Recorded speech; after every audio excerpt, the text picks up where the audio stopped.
अपने पूर्व जन्म की कथा को सुनाया तो व्यास जी के हृदय में फिर ऊर्जा आ गई। कहा हाँ भैया बताओ सुना दो। तब जो भागवत नारद जी को ब्रह्मा जी ने दी थी वही चतुर श्लोक की भागवत नारद जी ने व्यास जी को दे दी और व्यास जी ने उस भागवत के 4 श्लोकों को सुन करके इतना मनन चिंतन किया कि 4 श्लोक से 18,000 श्लोक 335 अध्याय और 12 स्कंद को विभाजित कर दिया और महान दिव्य भागवत की रचना हो गई। बोलो भागवत महापुराण की जय। सजनों आगे चल करके नारद जी के कहने पर व्यास जी ने भागवत की रचना तो कर दी, पर अब व्यास जी को चिंता यही हुई कि भागवत किसको दी जाए, किसको सुना दी जाए, क्योंकि भागवत को सुनने का अधिकारी कौन होना चाहिए, जिसने काम क्रोध लोभ मोह को जीता हो। लेकिन आजकल तो लोग पहले है पंडित जी को लोग इतना घिरता कि भैया कथा तो तभी करेंगे जब 1 लाख रुपए मिलेगा। तो ऐसी कथा सुनने का कोई स्थान नहीं है। लिखा है मानस में, जो सहेत पर छेद दुरावा बंदने है जेही जग जस पावा। बोले उनके लिए याद आया कि क्यों ना हम भृगु ऋषि को भागवत दे दें, हम क्यों ना भृगु जी को भागवत दे दें। फिर व्यास जी के मन में आया, अरे भृगु दादा को नहीं देना, इनने तो विष्णु भगवान को नहीं छोड़ा था, विष्णु भगवान की छाती में लात दे दी थी। किसी ने भागवत के लिए बोला कि चलो भागवत करना है, कहीं उसी को ना जजमान को मार दें।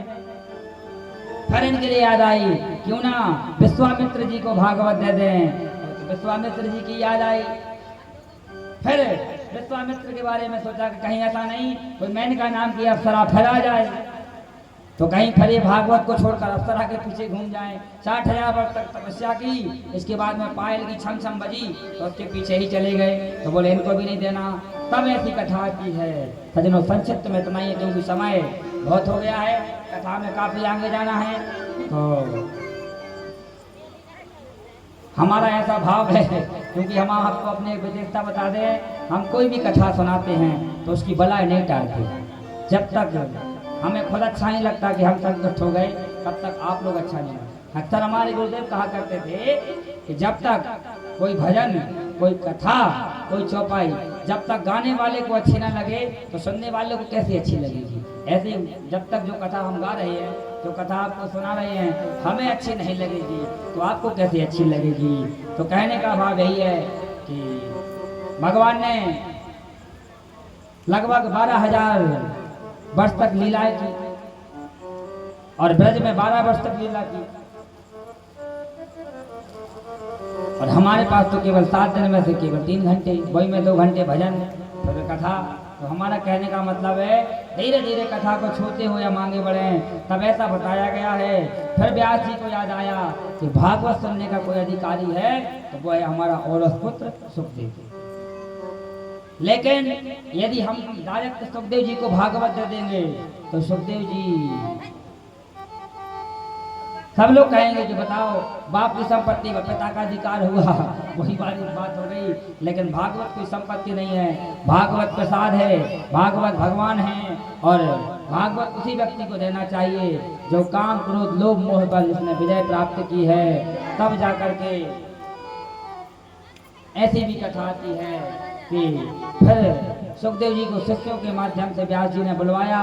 बहुत ही लंबी कथा है, संक्षिप्त में इतना ही जान लें कि जब भागवत जी के शिष्यों से सुखदेव जी ने सुने थे, कहा कि यह भागवत हमें भी सुनना है। सजनों तब जाकर के श्री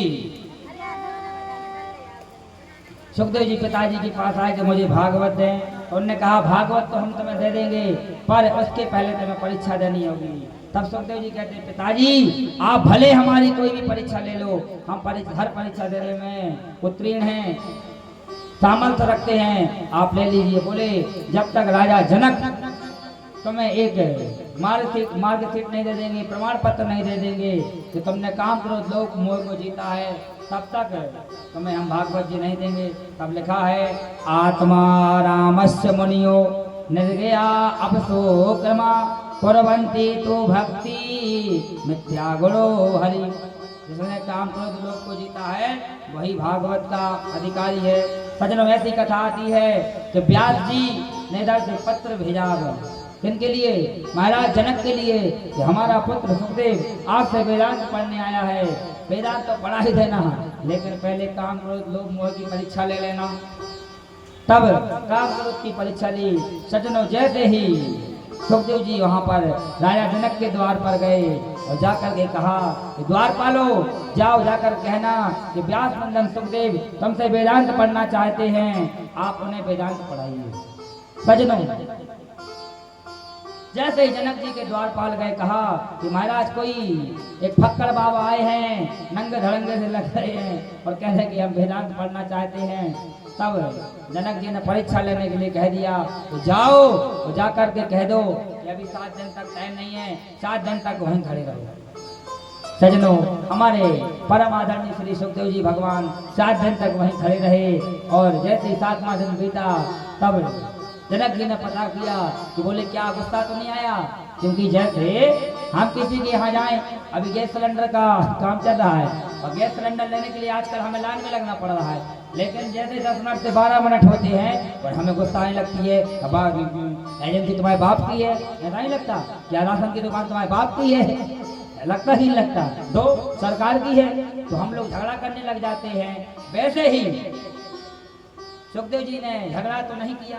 तब जनक के दूतों ने कहा कि महाराज ऐसा व्यक्ति हमने जीवन में नहीं देखा।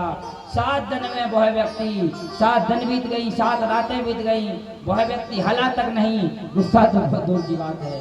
तब जनक महाराज आए और कहा कि भैया इनने क्रोध को जीता है, चलिए महाराज अंदर चलिए, हमसे गलती हो गई, हम आपकी परीक्षा नहीं ले सकते। सजनों फिर ऐसी कथा आती है कि जैसे जनक जी अंदर ले जाते हैं, एक सरोवर में बहुत सारी स्त्रियां हैं और उस सरोवर में हाथ पकड़ करके श्री सुखदेव भगवान को सरोवर में, जैसे हम आजकल क्या बोलते हैं महाराज जी, क्या बोलते हैं उसके लिए, वो कुंडा सा भरा जिसमें नहाते हैं, स्विमिंग पूल में सीधा जाकर के सुखदेव भगवान को अंदर कर दिया गया। और जैसे ही सुखदेव भगवान जलाशय में गए और उसमें बहुत सारी स्त्रियां और कन्या स्नान कर रही थी, कोई चबल डुला रही हैं, कोई भगवान को आलिंगन कर रहे सुखदेव जी भगवान, लेकिन सुखदेव भगवान के मन में जरा सा भी विकार नहीं आया, वो जैसे थे वैसे ही हैं। और जैसे ही जनक जी ने देखा कि बताओ इतनी सारी स्त्रियां हैं, मन कहीं भी यहाँ वहाँ नहीं हो रहा है, मतलब इनने काम क्रोध मोह लोभ सबको जीता है। और जाकर के सीधे ही साष्टांग लेट गए कि हे पिता परमेश्वर, हमसे गलती हुई, अपराध शास्त्राणी दासवामिति माम मत्वा क्षम्यताम परमेश्वरा।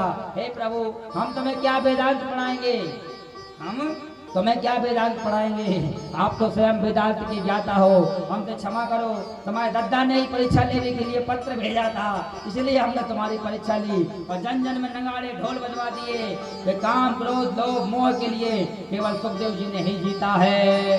सजनों फिर ऐसी कथा आती है कि फिर सुखदेव जी अपने पिताजी के पास आते हैं और जाकर के भागवत जी को पढ़ते हैं और निर्गुण ब्रह्म की समाधि में लीन हो जाते हैं। और लीन हो जाने के बाद में फिर भगवान का भजन कीर्तन करने लग जाते हैं। तो हमारा कहने का मतलब केवल सजनों यही है कि भागवत किनसे सुनना चाहिए और भागवत को करने का अधिकारी कौन है। देख लिया आपने, काम क्रोध लोभ।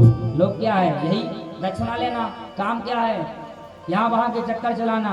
और क्रोध क्या है? ज्यादा गुस्सा आना। कई बार पंडित जी लोग जजमान से गुस्सा हो जाते, जजमान ने खाने की व्यवस्था नहीं कराई, जजमान ने सोने की व्यवस्था नहीं कराई, जजमान ने दक्षिणा कम दी, इस प्रकार से गुस्सा हो जाते हैं। तो जिस व्यक्ति ने काम क्रोध लोभ मोह को जीता है वही इस व्यासपीठ पर बैठने का अधिकारी है। लेकिन आजकल तो क्या हो गया, रटंत विद्या खोदंत पानी। लोगों ने किताब ले ली, उसको रट लिया और बस कथा कर रहे, भागवत के वक्ता बन गए और बस लोगों को ठग रहे हैं, लूट रहे हैं, हो गई कथा। बोलो भागवत भगवान की। अब हमारे संगीत वाले भैया एक भजन आपको सुनाएंगे, इसके बाद में आगे की कथा आप करेंगे। सुनाओ भैया, अच्छा भजन सुनाओ।